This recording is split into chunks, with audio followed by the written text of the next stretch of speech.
तो सरकार किसान विरोधी अपने अध्यादेश ला रही है, किसान विरोधी जो कदम उठा रही है, किसानों की जान की जो दुश्मन बनी हुई है, उसके विरोध स्वरूप आज संयुक्त किसान मोर्चे ने काला दिवस बनाने का आह्वान किया था।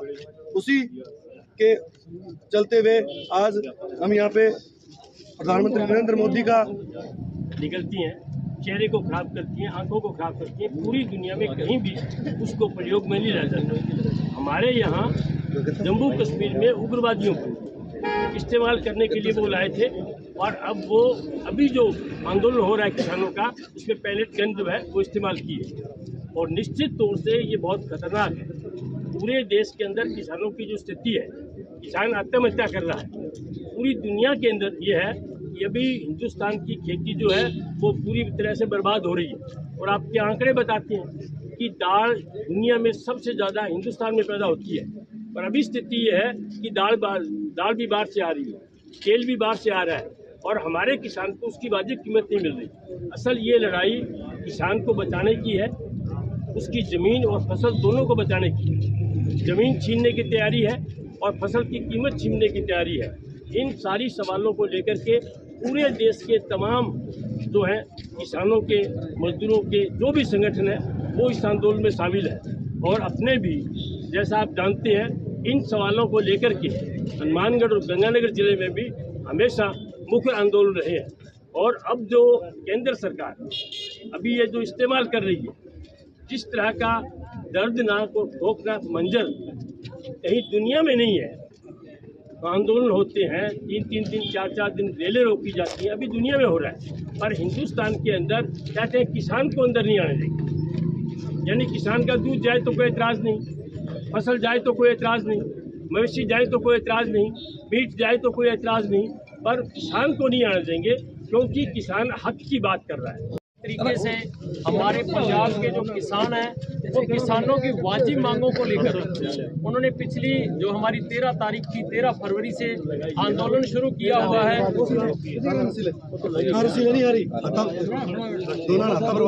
अरे यार मैं रुक जाओ यार भाई जी, एक बार रुक जाओ, 2 मिनट रुक जाओ साहब, 1 मिनट बोल दो। लेकिन हम देख रहे हैं कि कैसे पुलिस द्वारा किसानों पे हमला किया जा रहा है, और हमारा एक किसान शहीद हो चुका है, उसकी एक टांग तोड़ी गई है। ये हालात हमारे देश के हैं।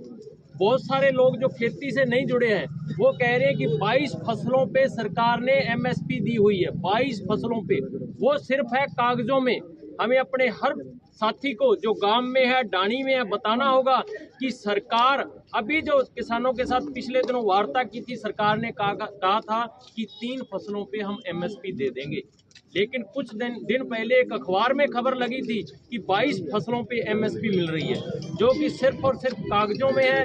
किसानों के साथ धोखा किया जा रहा है। फसल का हमारी का जब नुकसान हो जाए तो मुआवजे की व्यवस्था भी इस देश में नहीं है। अगर विदेशों की और देशों की बात करें तो बहुत बड़ा मुआवजा भरपाई किसानों की जाती है, लेकिन यहाँ नाम मात्र का कोई है भी, वो भी हमें मिलता नहीं है। तो हमें एकजुट होना होगा, सभी को पार्टियां छोड़कर किसानी की बात करनी होगी। जब किसान की बात आती है तो हमें एक होना होगा।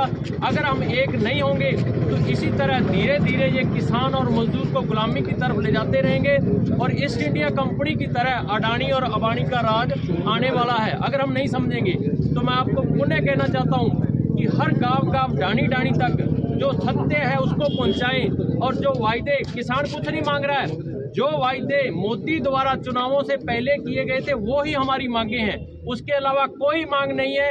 इनके द्वारा 2012 में, 13 में, 14 में और उसके बाद जो बोला गया वो हम मांग रहे हैं। अभी विधानसभा चुनावों से पहले की बताएं तो बीजेपी ने किसानों के साथ वायदा किया था कि हमारी सरकार अगर आएगी तो 2700 रुपये प्रति क्विंटल किसानों का गेहूं खरीदा जाएगा। ये नया वायदा है, और हम भी जानते हैं कि सरकार खरीद रही है कि नहीं। अभी 125 रुपये बोनस पे आ चुके हैं कि आपकी 2400 रुपये कणक खरीदी जाएगी। इन पे FIR दर्ज होनी चाहिए। पता नहीं इस देश की कानून व्यवस्था, हमारा जो सिस्टम है, क्यों इतना इसमें लचीलापन है कि एक इतनी बड़ी पार्ट और उस सर लोग बड़े हौसले हुए हैं, और उनके हम बोल रहे हैं कि हम सरकार की तो किसानों को प्रति क्विंटल का भाव दिया, लेकिन वो चुके हैं। इस पे भी लोकतांत्रिक आंदोलन